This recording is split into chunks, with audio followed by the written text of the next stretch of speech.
Hello' everyone, আপোনালোক সকলোকে পুনৰবাৰ আৰভি ক্ৰিয়েশ্যন চেনেলটোলৈ স্বাগতম জনাইছোঁ। আপোনালোকে সজিনা ফুল কেতিয়াবা বনাই খাইছেনে বাৰু? আজি মই আপোনালোকৰ কাৰণে লৈ আহিছোঁ সজিনা ফুলৰ ৰেচিপি। আৰু যদি ৰেচিপিটো চাই ভাল পায়, ভিডিঅ'টোৰ তলত লাইক কৰি দিব, কমেণ্ট কৰিব আৰু শ্বেয়াৰ কৰিব আৰু ছাবস্ক্ৰাইব কৰি দিবলৈ নাপাহৰিব। সজিনা ফুলৰ ৰেচিপিটো কেনেকৈ বনোৱা হৈছে ভিডিঅ'টো জানিবলৈ আপোনালোকে ভিডিঅ'টো শেষলৈকে চাই থাকিব। এতিয়া আমি প্ৰথমতে সজিনা ফুলখিনি লাগি থকা ঠাৰিবিলাক ভালদৰে বাছি ল'ব লাগিব। আৰু সজিনা ফুলখিনি আমি এটা চৰিয়াত পানীত তিয়াই ৰাখিছোঁ 2-3 মিনিট সময়মান। আৰু দুটা ডাঙৰ পিঁয়াজ কাটি লৈছোঁ দীঘল দীঘলকৈ, আৰু কেঁচা জলকীয়া 3টা টুকুৰা টুকুৰিকৈ কাটি লোৱা হৈছে।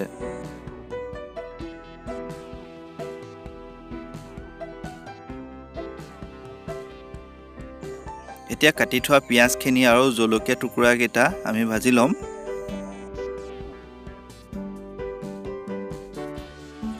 প্লেটখনত পিঁয়াজ অকণমান ৰাখি থৈছোঁ, পাছত দৰকাৰ হ'ব। আৰু তেলত দিয়া পিঁয়াজখিনি ভালদৰে ভাজি লৈছোঁ।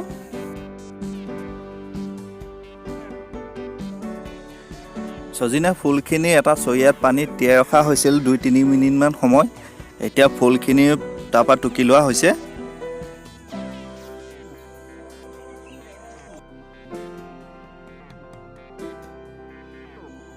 এতিয়া ভাজি থকা পিঁয়াজ আৰু জলকীয়াখিনি ওপৰতে ফুলখিনি দি দিয়া হৈছে, আৰু কাটি থোৱা পিঁয়াজ থৈ দিয়া আছিল সেইখিনিও লগতে দি দিয়া হৈছে।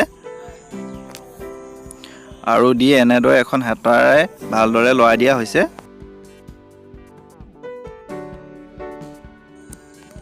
এতিয়া ফুলখিনিৰ ওপৰত সোৱাদ অনুযায়ী এয়া নিমখ ব্যৱহাৰ কৰা হৈছে, আৰু জোখমতে এয়া হালধি দিয়াও হৈছে।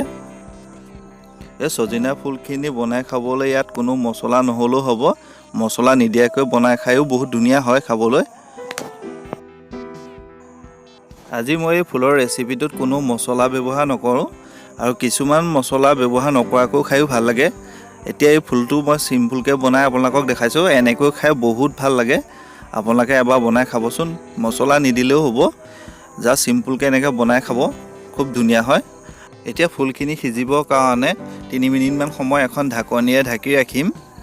আৰু এই ঢাকি লোৱা হৈছে এখন ঢাকনিৰে। 3 মিনিটমান সময় ঢাকি ৰখাৰ পাছত এতিয়া আমি ফুলখিনিৰ ওপৰত 2টা কণী ব্যৱহাৰ কৰিম। এনেকৈ কণী 2টা এনেকৈ ভাঙি দিয়া হ'ব।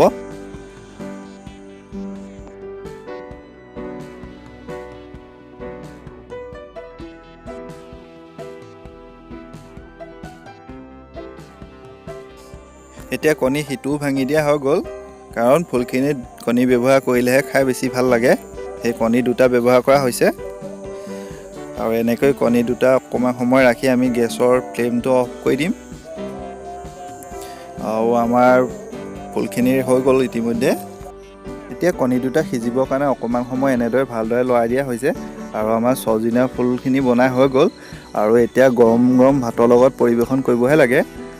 আজি মোৰ ভিডিঅ'টো ইমানেই আছিল, আৰু মোৰ ৰেচিপিটো চাই আপোনালোকে কেনেকুৱা পালে জনাবলৈ নাপাহৰিব, আৰু চেনেলটো ছাবস্ক্ৰাইব কৰি দিব। আৰু এটা নতুন ৰেচিপিৰ সৈতে আপোনালোকক পুনৰ লগ পাম। আজিলৈ বাই বাই।